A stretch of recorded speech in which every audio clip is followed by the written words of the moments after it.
And thus, whether it's the game of chess or it's the game of life, if we want victory and success, we have to connect with people at all levels, from big to small, from president to resident. We have to network, connect, and have interpersonal relationships with everybody. A group of 70 scientists were working on a project as a deadline. These 70 scientists were so absolutely under pressure because of their hectic work and the deadlines. They were really finding it hard, but they were so loyal to their boss, they just kept going.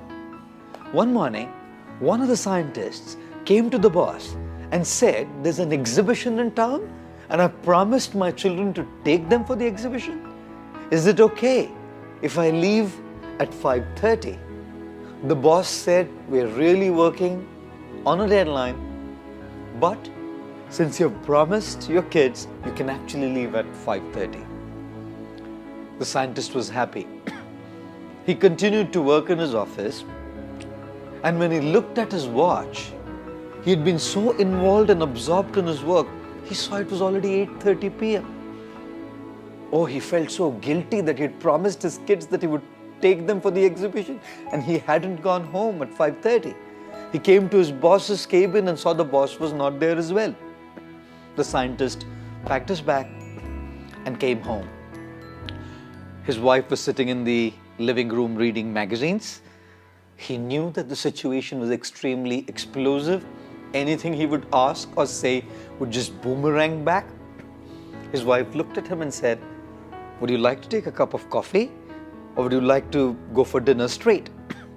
He said, "Well, if you prefer coffee, I don't mind taking a cup of coffee. But where are the kids?" The lady said, "At about 5:15, your boss came home and took the children for the exhibition. What had happened is at 5 o'clock, the boss had come and seen that the scientist was so absorbed and engrossed in his work and had completely lost track of time. The boss knew that he wasn't going to leave office at 5:30.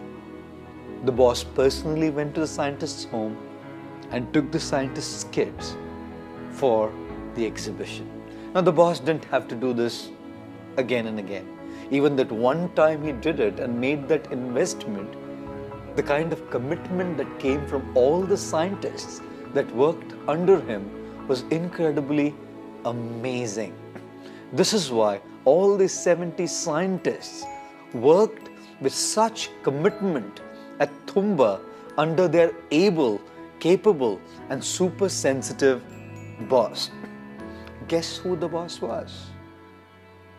Late Dr. APJ Abdul Kalam, the former president of India, the mastermind behind the space research and the missiles project of India. Yes, ladies and gentlemen, greatness is not just about rubbing shoulders with the big guys. The true symptom of greatness is how we treat the apparently small and the least amongst mankind whom we work with. Therefore, if we truly want to achieve success, we must connect to the big and the small at all levels. We must treat them all with respect, dignity, and sensitivity. Thank you.